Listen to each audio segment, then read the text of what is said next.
फैसलाबाद से मोहम्मद अशफाक मुगल। महंगाई की वजह खुद महंगाई।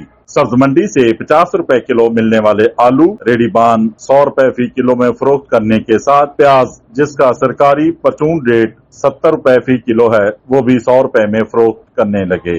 कोई पूछने वाला नहीं। प्राइस कंट्रोल कमेटियां गैर फाल। स्पेशल फोर्स प्राइस कंट्रोल फौरी तानियात किया जाए, शहरियों का मुतालबा। इस वक्त गली गली में फिरने वाले रेडीबान तमाम सब्जियों फलों के डबल से जायद रेट वसूल कर रहे हैं, जो कि जिले इंतजामिया की नाअहली का मुंह बोलता सबूत है।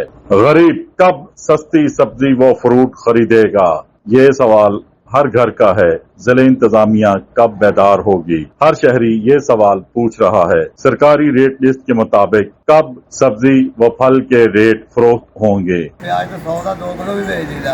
ਇਹਦਾ ਦੱਸ ਤੂੰ ਕੀ ਰੇਟ 100 रुपये किलो। ਅੱਛਾ ਤੇ ਆਲੂ ਦਾ ਕੀ ਰੇਟ ਹੀ आलू 100 रुपये भाजी मैं दसी। ਲਓ ਜੀ ਇਹ ਬੰਦਾ 75 ਰੁਪਏ ਕਿਲੋ ਵਾਲਾ ਪਿਆਜ਼ 100 ਰੁਪਏ 70 ਰੁਪਏ ਕਿਲੋ ਆਲੂ ਵੀ 100 ਰੁਪਏ ਕਿਲੋ ਵੇਚ ਰਿਹਾ। ਇੱਧਰ ਮੂੰਹ ਕਰ ਜ਼ਰਾ। और इस बंदे ਨੂੰ ਕੋਈ ਬੰਦਾ नहीं पूछ ਰਿਹਾ। शहरियों का मुतालबा है कि फौरी तौर पर जो सरकारी रेट लिस्ट जारी की जाती है इसके मुताबिक हमें अच्छी म्यारी साफ सुथरी हिफ्ज़ाने सेहत के ऐन मुताबिक सब्जियां और फल फरोख्त किए जाएं ताकि आसानी खरीद कर हम भी इसे इस्तेमाल में ला सकें। देखते रहिए GS न्यूज। इस वीडियो को लाइक करें, हमारे चैनल को सब्सक्राइब कर बेल आइकन जरूर प्रेस करें।